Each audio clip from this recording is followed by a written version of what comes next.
What's up, everyone? This is Show versus Business back in effect. This is your boy Theo. Mr. Benja couldn't make it this week, but I'm super excited to get into it because we are talking about the end of year reactions. Not only that, are we talking about trailers, movies, but just overall, what made 2025 so wonderful and great? You got to listen to understand more. So, I'm going to give you 5 amazing things that happened this year. Plus, I'm going to go into some of the trailers that we're super excited that's coming out for new movies in next year. So I hope you're going to be excited about it as much as I am as well. So look, let's talk about the number one thing that happened in the entertainment and business worlds this year. And that was the Warner Brothers sale to Netflix. Now, officially, it's not over yet, but we're super excited to see where this goes. It's going to upend Hollywood as we know it. We're going to see transformation between streaming and movie theaters because Warner Brothers is a studio that's been around for over 100 years. This is huge, guys. So we don't know officially if Netflix will buy them, but odds are saying that it's looking more and more likely. Even as I'm recording this, there's another bid that's coming from Paramount that's pushing to see if they can get Paramount Studios is trying to get Warner Brothers and pull them away from Netflix, right? But I don't think that's going to happen. Netflix has got too much money, too much play. I mean, Netflix is now global television. Let's be honest. Now, and also they're comparing themselves to YouTube, which we know more people watch by any all stretches of the imagination, right? I'm literally watching YouTube more and more than I ever watch TV. Sometimes it's kind of weird how that's shifted. So anyway, so that was huge news, right? Netflix potentially buying Warner Brothers. So everybody's super excited about that. All right, let me get into story number 2. MCU is dying. That's right, guys. MCU released 2 Marvel movies this year. They were the Fantastic Four, and that didn't do nearly as well as it should have done, right? It was one of the years that Marvel, did not release any movies that was top notch when it came to the top superhero movie. You know what was a top superhero movie? Superman. That's right, everyone's DC finally beat Marvel at their own game. And so this is weird. We're not seeing these movies, really taking off this year in 2025. Marvel, the MCU, just not too long ago, we thought the MCU was going to be huge, right? Obviously, we ended, the Avengers saga, and then we got to the multiverse, and then just kind of went down here from there, right? And it's like Marvel has never recovered from that. And it's kind of interesting. The movie we got, Fantastic Four, First Steps, and we got Thunderbolts, Asterisk. It was actually the new Avengers. Both movies were pretty good. I watched them both, but they just didn't go anywhere, right? I mean, they didn't perform nowhere near previous Marvel movies have performed. And so we're seeing the downplay. Can that turn around when they release the Avengers, the next Avengers movie? We'll see what's going to happen. Obviously, the whole news that Robert Downey Jr. is coming back as Doctor Doom in the next Avengers saga is interesting. Does reap of desperation. But hey, this is why we talk about stuff like this in Show versus Business. So those are the kind of things that I saw this year when it came to the movie business. Number 3, what was the number 1 show this year? It was so much good content that it's hard to figure out what was great content. That's right, everyone. I'm watching things like Landman on Paramount Plus, Stranger Things on Netflix, Peacock. They have some stories there that I'm watching. It's All Her Fault. Yeah, it's all over the place, guys. It's just so much television now. Hard to realize what is there. There's one definitive show that everybody's flocking to, right? It just kind of ebbs and flows, right?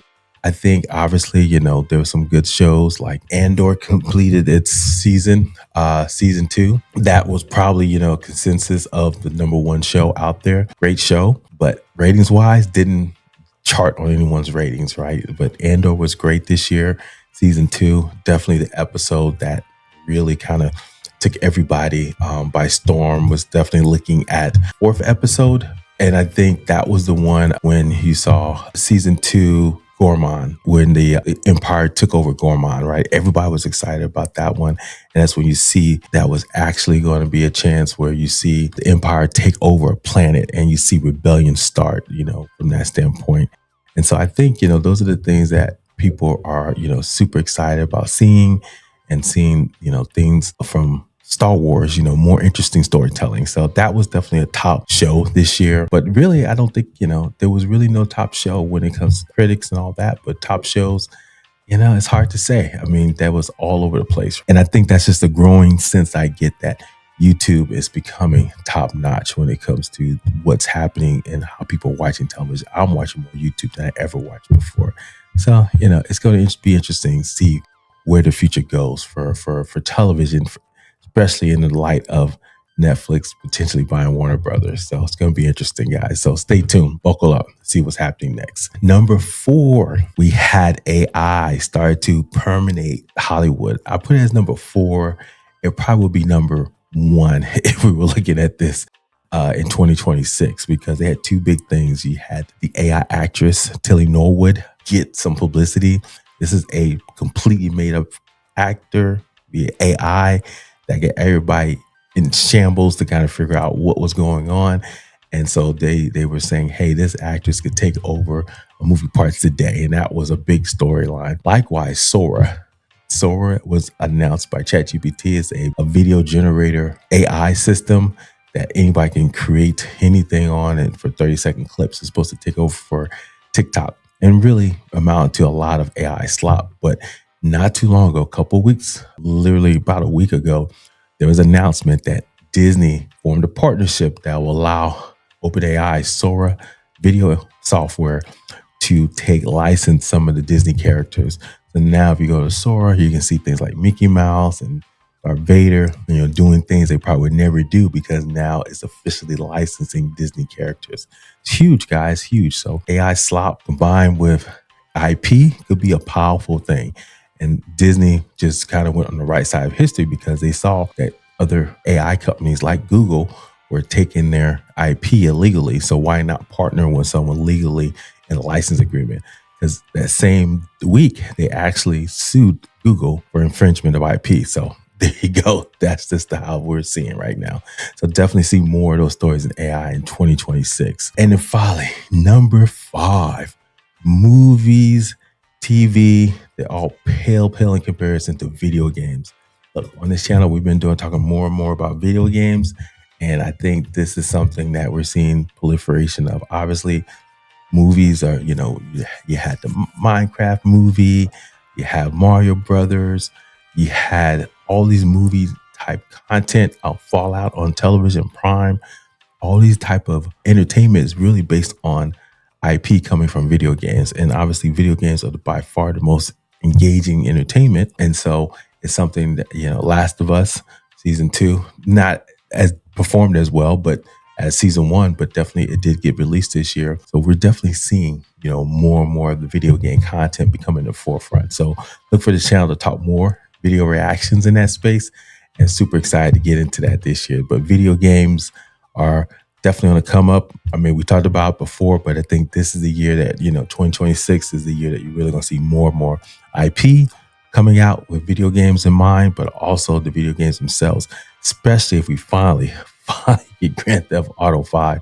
If that actually gets released, I'm not holding my breath. It was supposed to be released. They pushed it back to next year. So we'll see. But if that gets released, probably going to be the biggest really video game release in ages. And it might even shut down movies on that part, because people be gravitating toward it, because the anticipation is so high. So anyway, those are my 5 things from 2025 that we saw. From number 1, we talked about Warner Brothers getting bought by Netflix. Number 2, we talked about Marvel MCU dying. The movies are not doing as well. DC is on ascendant, Marvel is down, and we're seeing what that's going to lead into. Number 3, talked about television, not really a consensus number 1. There's some critical choice ones, but television's all over the place. Number 4, we talked about AI and what's happening with AI generated content and characters. And number 5, video games. They're ascending even faster than we predicted. So I hope you guys enjoyed that. As some of my high level thoughts on, what we saw this year, 2025. This channel, we talk about that all the time. All the different things from business and entertainment, how they all combine and mesh together So I hope you enjoy the content we talk about here, and you can kind of see more of the stuff that we'll talk about in the future. So anyway, if you like this channel, please like, subscribe, and follow us for more Show versus Business. And this gives you a sense of kind of what we do every day. Thanks.